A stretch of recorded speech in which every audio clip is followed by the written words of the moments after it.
Iran സമാധാന ചർച്ചകൾ എളുപ്പമാകില്ലെന്ന് യുഎസിലെ പാകിസ്ഥാൻ അംബാസഡർ റിസ്വാൻ ഷെയ്ഖ്.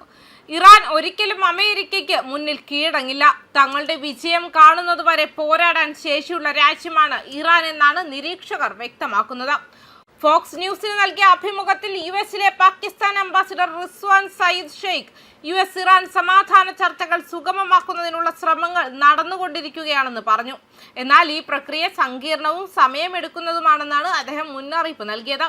നെറ്റ്വർക്കിന്റെ സ്പെഷ്യൽ റിപ്പോർട്ട് എന്ന പരിപാടിയിൽ സംസാരിച്ച ഷെയ്ഖ് ചർച്ചകളിലേക്കുള്ള ഒരു ചുവടുവയ്പായി പ്രാരംഭ ആത്മവിശ്വാസം വളർത്തൽ നടപടികൾ എടുത്തു കാണിച്ചു.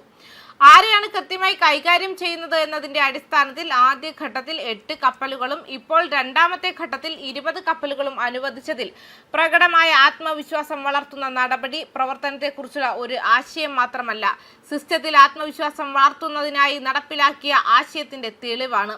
യഥാർത്ഥ ചർച്ചാ നടപടിക്രമങ്ങൾ ആരംഭിക്കുന്നതിന് ഇതൊരു മുൻ വ്യവസ്ഥയായിരിക്കണം. പക്ഷേ ബന്ധങ്ങൾ നിലവിലുണ്ടെന്നും അദ്ദേഹം പറഞ്ഞു. ഇറാനിലെ സാഹചര്യങ്ങൾ ഉയർത്തുന്ന ബുദ്ധിമുട്ടുകൾ അദ്ദേഹം അടിവരയിട്ടു. നിലവിലുള്ള സംഘർഷം മൂലം ആശയവിനിമയ മാർഗങ്ങളിൽ ഉണ്ടാകുന്ന തടസ്സങ്ങൾ അദ്ദേഹം ചൂണ്ടിക്കാട്ടുകയും ചെയ്തു. ഇറാൻ യുദ്ധത്താൽ തകർന്ന ഒരു രാജ്യമാണെന്ന വസ്തുത നോക്കാം. ആശയവിനിമയ മാർഗങ്ങൾ തീർച്ചയായും തടസ്സപ്പെട്ടിരിക്കുന്നു. അവിടെ നിലവിലുള്ള സംവിധാനത്തിൽ നിന്നും നല്ല സമയത്ത് പ്രതികരണം ലഭിക്കുന്നത് എളുപ്പമല്ല. അതിനാൽ ഈ സമയപരിധികൾ മുൻകാലങ്ങളിൽ സമീപകാലത്ത് നീട്ടിയിട്ടുണ്ടെന്നും നിങ്ങൾ ശ്രദ്ധിച്ചിരിക്കാം.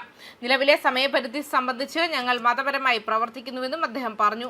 പാകിസ്ഥാൻ ഒരു സൗകര്യമൊരുക്കുന്ന പങ്ക് വഹിക്കുന്നുണ്ടെങ്കിലും വിജയകരമായ ചർച്ചകളുടെ ഉത്തരവാദിത്തം ആത്യന്തികമായി ഉൾപ്പെട്ടിരിക്കുന്ന വൈരുദ്ധ്യമുള്ള കക്ഷികൾക്കാണെന്നും അംബാസഡർ കൂട്ടിച്ചേർത്തു. ഈ പ്രക്രിയ അതിൻ്റെതായ സമയത്ത് നടക്കും. പാകിസ്ഥാൻ സഹായകനായി തുടരുമ്പോൾ തന്നെ ചർച്ചകൾക്കുള്ള മുൻവ്യവസ്ഥകൾ സൃഷ്ടിക്കുകയും അവ ആത്മാർത്ഥമായി നടത്തുകയും ചെയ്യേണ്ടത് സംഘർഷഭരിതരായ കക്ഷികളുടെ ഉത്തരവാദിത്തമാണ്. മാത്രമല്ല അത് വിജയകരമാക്കുന്ന തീരുമാനങ്ങൾ അവർ എടുക്കുകയും വേണമെന്നും അദ്ദേഹം പറഞ്ഞു. പാകിസ്ഥാൻ ഇടനിലക്കാരുടെ സഹായത്തോടെ അമേരിക്കയും ഇറാനും തമ്മിലുള്ള പരോക്ഷ ചർച്ചകൾ പോസിറ്റീവ് പുരോഗതി കൈവരിക്കുന്നുണ്ടെന്ന് നേരത്തെ യുഎസ് പ്രസിഡന്റ് ഡൊണാൾഡ് ട്രംപ് അവകാശപ്പെട്ടിട്ടുണ്ട്. നടന്നുകൊണ്ടിരിക്കുന്ന ബാക്ക് ചാനൽ നയതന്ത്രത്തെക്കുറിച്ച് സംസാരിച്ച ട്രംപ് പാകിസ്ഥാൻ ദൂതന്മാർ വഴി ചർച്ചകൾ നടക്കുന്നുണ്ടെന്ന് പറഞ്ഞു.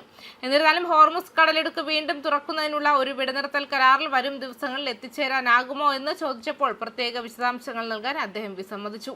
അതേസമയം സംഘർഷം അവസാനിപ്പിക്കുന്നതിനുള്ള ഒരു കരാറിൽ ഉടൻ എത്തിയില്ലെങ്കിൽ ഇറാൻ തങ്ങളുടെ ഊർജ്ജ സ്രോതസ്സുകളിൽ ഗണ്യമായ നാശമുണ്ടാകുമെന്നും യുഎസ് പ്രസിഡന്റ് ഡൊണാൾഡ് ട്രംപ് പറഞ്ഞിരുന്നു. ഇറാനുമായുള്ള ചർച്ചകളിൽ വലിയ പുരോഗതി കൈവരിക്കുന്നുണ്ട് എന്ന് ട്രംപ് അടുത്തിടെ ഒരു സോഷ്യൽ മീഡിയ പോസ്റ്റിൽ അഭിപ്രായപ്പെട്ടു. എന്നാൽ ഒരു കരാർ ഉറപ്പിക്കുന്നതിലും തന്ത്രപ്രധാനമായ ഹോർമുസ് കടലിടുക്ക് വീണ്ടും തുറക്കുന്നതിലും പരാജയപ്പെടുന്ന വിശാലമായ യുഎസ് ആക്രമണത്തിലേക്ക് നയിക്കുമെന്നും അത് ഇറാന്റെ വൈദ്യുതോൽപാദന പ്ലാന്റുകൾ, എണ്ണക്കിണറുകൾ, ഖാർഗ് ദ്വീപ് എന്നിവ ഇല്ലാതാക്കാൻ സാധ്യതയുണ്ടെന്ന് ഊന്നി പറയുകയും ചെയ്തു. ന്യൂസ് ഡെസ്ക് കർമ്മ ന്യൂസ്.